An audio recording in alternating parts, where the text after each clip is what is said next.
Allahu Akbar, Allahu Akbar, Allahu Akbar, Allahu Akbar, Allahu Akbar, Allahu Akbar, Allahu Akbar, Allahu Akbar, Allahu Akbar.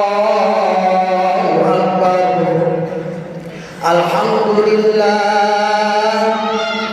alhamdulillahilladzi sholaqa 'abdahu wa nasara 'abdahu wa 'azzahu wa zamal ahzaba wahdahu. Asyhadu an la ilaha illallah wa la na'budu illa iyyah wa asyhadu anna Muhammadan 'abduhu wa rasuluhu la nabiyya ba'dah. Allahumma salli wa sallim wa barik ala sayyidina wa syafi'ina wa maulana Muhammad Rasulillah wa ala alihi wa ashabihi wa man tabi'ahu wa wala. La haula wa la quwwata illa billah. Amma ba'da, fa ya ibadallah, ittaqullaha haqqa tuqatih wa la tamutunna illa wa antum muslimun. Ma'asyiral muslimin wal muslimat, sidang Idul Fitri yang berbahagia. Bapak-bapak, ibu-ibu, para remaja serta adik-adikku semua, alhamdulillah, dengan izin Allah Subhanahu wa taala kita dipertemukan kembali di hari yang mulia ini. Suatu kesempatan yang sangat berharga buat kita, wahai saudaraku. Karena betapa banyak teman, saudara, mungkin juga keluarga kita yang tahun kemarin mereka masih bisa bersama-sama kita. Ketika kita pulang sholat Idul Fitri, bisa jadi dulu orang tua kita sudah menunggu kita dan kita sungkeman kepada mereka. Tapi ketika selesai sholat Idul Fitri ini, kita tidak bisa lagi memeluk mereka karena mereka sudah mendahului kita. Maka kita yang masih diberikan kesempatan hari ini dengan jutaan nikmat Allah wajib kita syukuri. Oleh karena itu, dengan rasa syukur yang berbahagia, saya khotib ingin menyampaikan kepada para jamaah semua, selamat Hari Raya Idul Fitri 1444 Hijriah. Semoga semua amal ibadah kita di bulan suci Ramadan kemarin diterima oleh Allah Subhanahu wa taala, dan kita beserta keluarga kita pun mendapatkan Lailatul Qadar dari Allah Subhanahu wa taala. Amin ya rabbal alamin. Salawat serta salam marilah sama-sama kita sampaikan kepada junjungan Nabi besar kita Nabi Muhammad sallallahu alaihi wasallam. Semoga dengan salawat yang terus-menerus kita dan keluarga kita nanti di hari kiamat bisa mendapatkan syafaatul uzma dari Nabi kita, Nabi yang sangat kita rindukan kita berjumpa dengannya, sehingga dengan syafaat beliau kita bisa masuk ke dalam surganya Allah Subhanahu wa taala. Amin ya rabbal alamin. Selanjutnya saya Al-Fakir berwasiat kepada diri kami sendiri dan kepada jamaah umumnya untuk selalu meningkatkan ketakwaan kita kepada Allah Subhanahu wa taala. Karena hanya dengan takwalah kita bisa meraih kebahagiaan dan kemenangan baik di dunia maupun di akhirat. Terlebih lagi hari ini, wahai saudaraku, jika kita ingin tahu Apakah Ramadan kemarin yang sama-sama kita lewati ini berhasil bagi diri kita? Kita mendapatkan berkah, rahmat, ampunan. Kita ingin tahu apakah kita kemarin mendapatkan itu semua. Maka ukurannya adalah takwa. Karena tujuan puasa Ramadan adalah la'allakum tattaqun, agar kita bertakwa kepada Allah Subhanahu wa taala. Dengan demikian, maka tidak ada yang pantas saya sampaikan pada kesempatan hari ini kecuali berpesan kepada diri saya sendiri dan jamaah umumnya untuk meningkatkan ketakwaan. Dan tema yang kami usung pada khutbah hari raya Idul Fitri ini adalah menjaga kemenangan dengan melestarikan nilai-nilai ketakwaan, meningkatkan kesolehan pribadi dan kesolehan sosial masyarakat. Allahu Akbar, Allahu Akbar, Allahu Akbar, walillahil hamd. Hari ini merupakan kemenangan bagi kita, wahai saudaraku. Kemenangan ini diabadikan oleh Allah dalam surat Al-A'la yang tadi saya baca. A'udzubillahi minasyaitonir rajim. Bismillahirrahmanirrahim. Qad aflaha man tazakka wa dzakara isma rabbih fashalla. Hampir semua ahli tafsir mengatakan bahwa ayat ini diperuntukkan bagi kita umat Islam yang sudah selesai melaksanakan bulan suci Ramadan. Qad aflaha man tazakka. Sungguh benar-benar beruntung orang yang membersihkan dirinya selama sebulan penuh. Kita kikis habis sifat-sifat buruk kita, sifat sombong kita habiskan, sehingga di bulan puasa kita tidak berani jelek-jelekin orang, gibah, gosip, fitnah, ngatain orang, karena kita khawatir puasa kita tidak diterima oleh Allah. Ini merupakan pengikisan dari sifat sombong kita. Kemudian sifat munafik kita pun kita hilangkan, sehingga ketika kita berpuasa kita tidak berani berkata bohong. Bahkan kepada diri sendiri pun orang lain tidak tahu kita makan, tapi kita tidak berani makan diam-diam karena khawatir Allah murka kepada kita. Penyucian diri kita inilah yang dianggap kemenangan oleh Allah Subhanahu wa taala, sehingga detik ini dosa-dosa kita, hubungan kita dengan Allah sudah diampuni. Amin ya rabbal alamin. Sebagaimana janji Nabi besar kita Muhammad sallallahu alaihi wasallam, man shoma ramadhana imanan wa ihtisaban ghufira lahu ma taqaddama min dzambi. Siapa yang berpuasa di bulan suci Ramadan dengan ikhlas, dengan penuh keyakinan mengharapkan keridhaan Allah, maka dosa-dosanya yang telah lewat pasti diampuni. Ini janji Nabi. Bahkan bukan hanya puasa saja yang bisa menghapuskan dosa-dosa kita, wahai saudaraku. Ibadah yang kita lakukan, sholat wajib, sholat sunnah, tadarus Al-Quran, taraweh, witir, sedekah, memberi makan atau takjil, bekerja, menuntut ilmu di bulan suci Ramadan juga bisa mengampuni dosa-dosa kita, karena Nabi pun bersabda, man qoma ramadhana imanan wa ihtisaban ghufira lahu ma taqaddama min dzambi.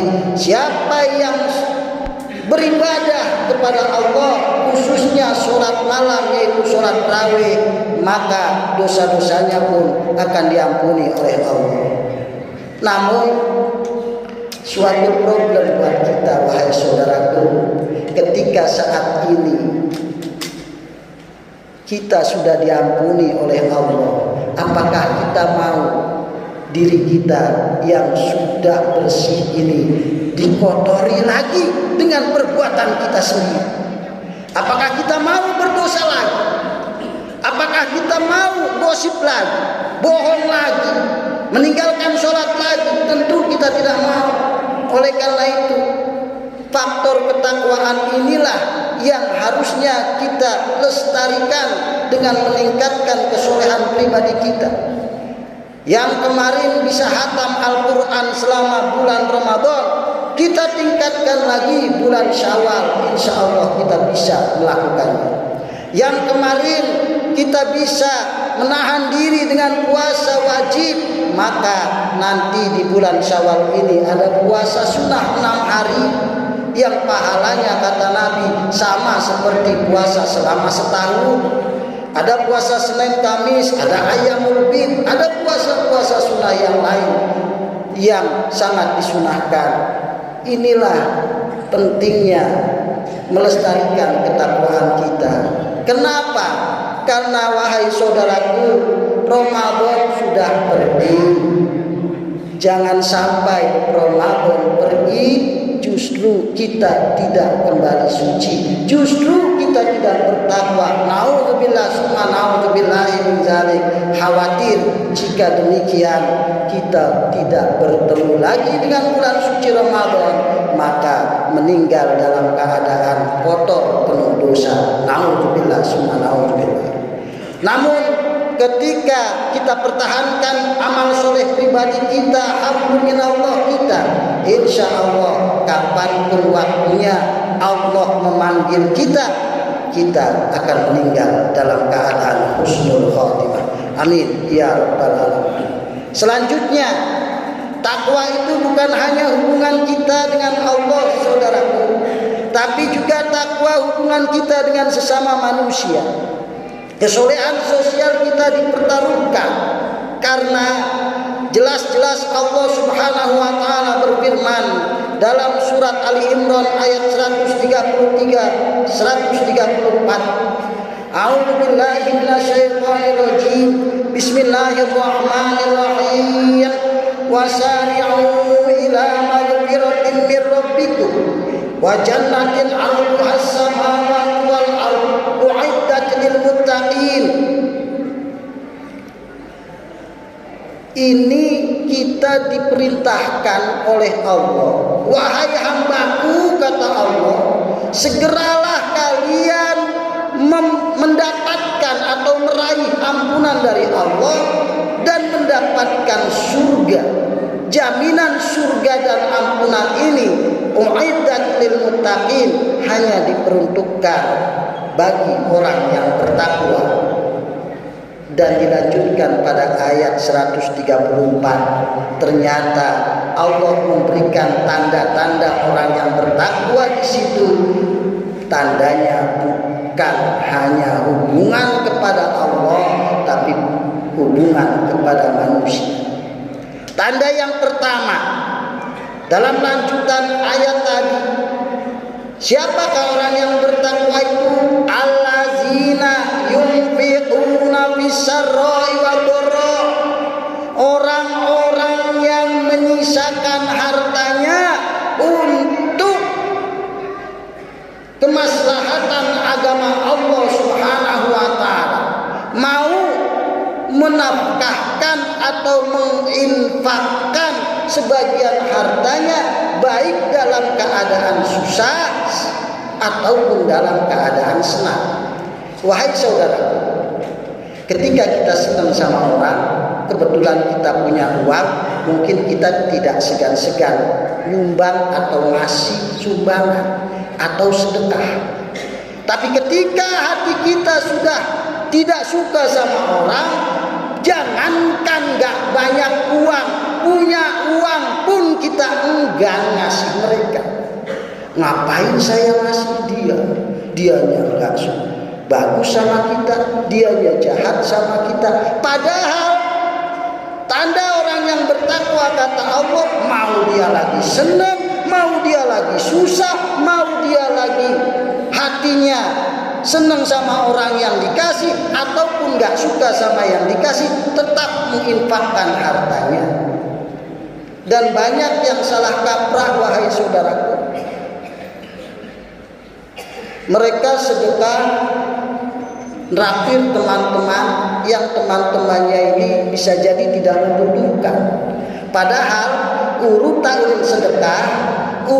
sedekah kalau menurut firman Allah surat Al-Baqarah ayat 215 adalah pertama lil walidaini, yang kedua lil aqrabin, ketiga baru lil yatama, keempat lil masakin, dan yang kelima ibnu sabil.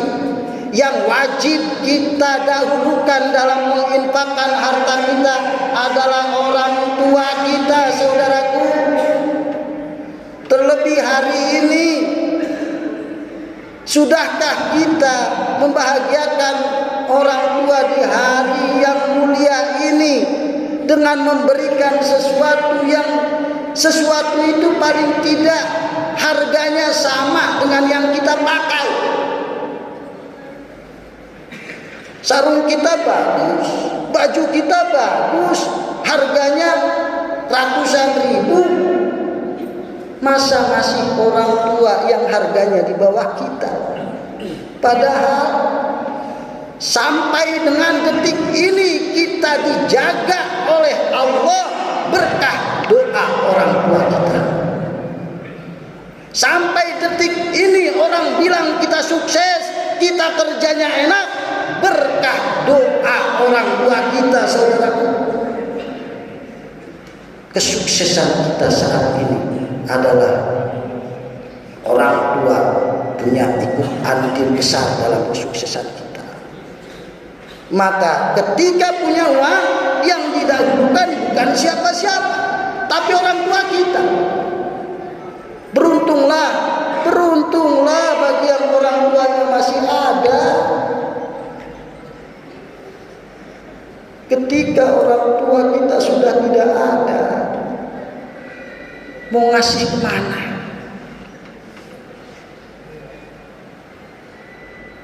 Sedekah ke masjid, ke musola yang pahalanya buat dikasih sama orang tua, nyampe pahalanya. Tapi lebih baik ketika sedekah itu langsung kita lakukan, langsung kita kasih ketika orang tua kita masih hidup, saudara. Allahu Akbar, Allahu Akbar, Allahu Akbar, walillahil hamd. Setelah itu barulah kerabat, anak, istri, kemudian kerabat jauh, ponakan, sepupu, nisan, dan sebagainya. Setelah itu barulah anak yatim. Wahai saudaraku, ketika kita menyia-nyiakan anak yatim dan fakir miskin, maka naudzubillah kita akan tergolong orang-orang yang menyia-nyiakan agama. Bayangkan saat ini kita sedang sholat, saat ini kita pakaiannya bagus, uang kita banyak. Pernahkah kita membayangkan bisa jadi saat ini banyak anak yatim yang bersimpu di makam bapak ibunya? Mereka menangis, menjerit, teriak, ayah, ibu, saya tidak bisa ikut sholat, ayah, saya malu, baju saya jelek, ayah, saya lapar, ayah, ibu, saya dekil begini, mau mandi nggak ada yang beliin sabun. Mereka menangis. Maka wajar seandainya Nabi kita Muhammad SAW sangat menyanjung dan memuliakan orang-orang yang menanggung penderitaan anak yatim, sehingga beliau Nabi berkata, ana wa kafirul yatim hakaza fil jannah. Saya dan orang yang menanggung kebutuhan anak yatim pasti seperti dua jari ini, jari tengah dan telunjuk, di dalam surganya Allah Subhanahu wa ta'ala. Di masjid ini ada dana khusus anak yatim. Ayo sama-sama kita sisakan harta kita untuk memberikan anak yatim. Karena jangan sampai naudzubillah summa naudzubillah kita dibilang pendusta agama oleh Allah Subhanahu wa taala. Dan tanda yang kedua, orang yang bertakwa adalah al-kaziminal ghaidz, menahan hawa nafsu, menahan amarah. Marah itu memang manusiawi, tapi jangan diumbar. Karena ketika kita marah diumbar, yang ada kita bohongin orang, fitnah orang, nipu orang, gosipin, cari-cari kejelekan orang lain, ngomelin orang. Akhirnya dosanya pun bertambah.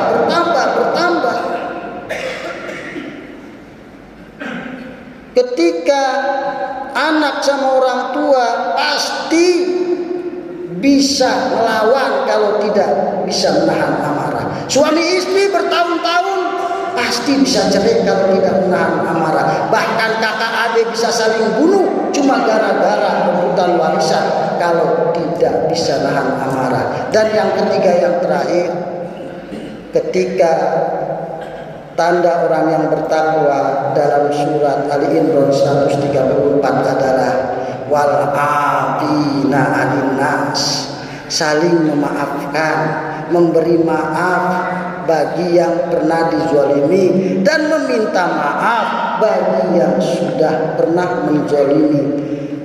Inilah fungsi takwa dalam kehidupan kita bermasyarakat.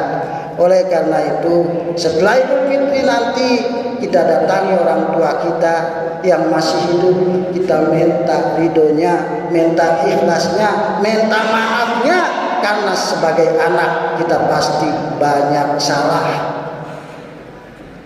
Yang orang tuanya sudah tidak ada, kita doakan mereka, kita ambil uang untuk sedekah di masjid yang pahalanya buat mereka. Syukur-syukur bisa pulang kampung atau ziarah ke makam mereka. Kemudian saling maafkan antara tetangga, antara teman, karena ini merupakan tanda orang bertakwa kepada Allah Subhanahu wa taala. Allahu akbar, Allahu akbar, Allahu akbar, walillahil hamd. Sebelum kita sama-sama melakukan khutbah kedua, maka di hari yang mulia ini, hari baik, bulan baik ini, mari kita sama-sama berdoa dengan memakai bahasa Indonesia. Berdoa dengan bahasa yang kita pahami, karena ketika kita nanti khutbah kedua cukup pakai bahasa Arab. Mari kita sama-sama angkat tangan kita. Allahumma salli ala sayyidina Muhammad wa barik wa sallim wa radhiyallahu ta'ala an kulli sahabati Rasulillah ajmain. Amin Allahumma amin ya rabbal alamin. Ya Allah, ya Tuhan kami, ampunilah dosa-dosa kami ya Allah. Ampunilah dosa ibu kami ya Allah. Ibu kami rela mengorbankan anaknya. Ibu kami rela mengorbankan nyawanya dan meneteskan darahnya untuk anaknya ya Allah. Kami diasuhnya sampai besar ya Allah.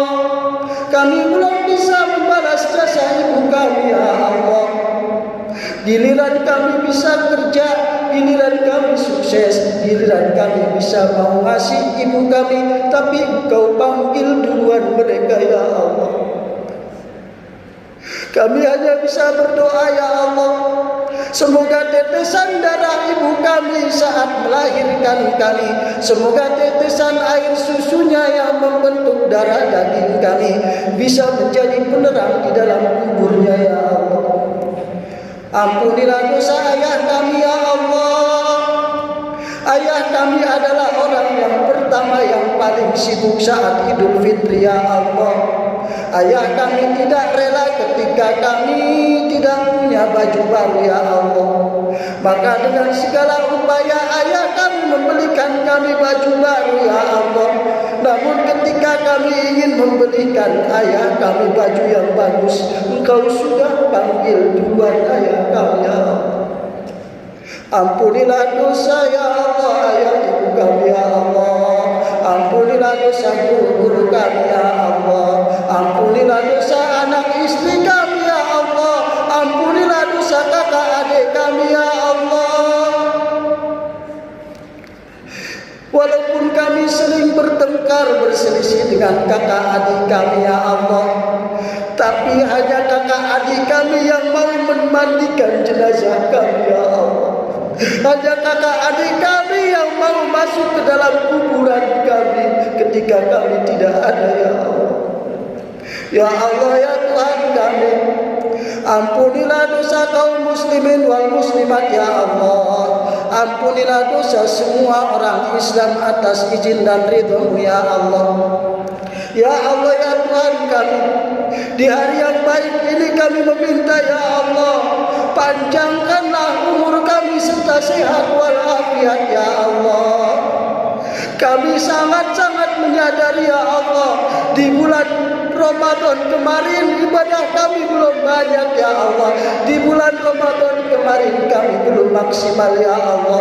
Maka panjangkanlah umur kami beserta keluarga kami sehingga bisa benar-benar maksimal di bulan puasa yang akan datang ya Allah. Ya Allah ya Tuhan kami, kabulkan semua hajat kami ya Allah. Berikan kami kemampuan ya Allah. Berikan kami kekuatan untuk bisa melaksanakan semua perintah-Mu ya Allah, untuk bisa meninggalkan semua larangan-Mu ya Allah. Sehingga berilah kami kesempatan dan permohonan terakhir kami, Engkau wafatkan kami dalam keadaan husnul khatimah ya Allah. Rabbana taqabbal minna min jami' a'mali shalihatina wa min jami' du'aina. Rabbana atina fid dunya hasanah wa fil akhirati hasanah wa qina azabannar. Amin Allahumma amin ya rabbal alamin. A'udzu billahi minasyaitonir rajim. Bismillahirrahmanirrahim. Innal abrara lafi na'im wa innal fujjara lafi jahim. Sesungguhnya orang-orang yang baik, orang-orang yang menuruti perintah Allah, tempatnya adalah surga yang penuh kenikmatan, dan orang-orang yang menyimpang dari ajaran Allah, tempatnya adalah neraka jahim. Barakallahu li wa lakum fil Qur'anil azim wa nafa'ani fihi wa iyyakum bima fihi wa zikril hakim. Taqabbal minni wa minkum tilawatahu innahu huwas samiul alim. Wastaghfiruhu innahu huwal ghafurur rahim.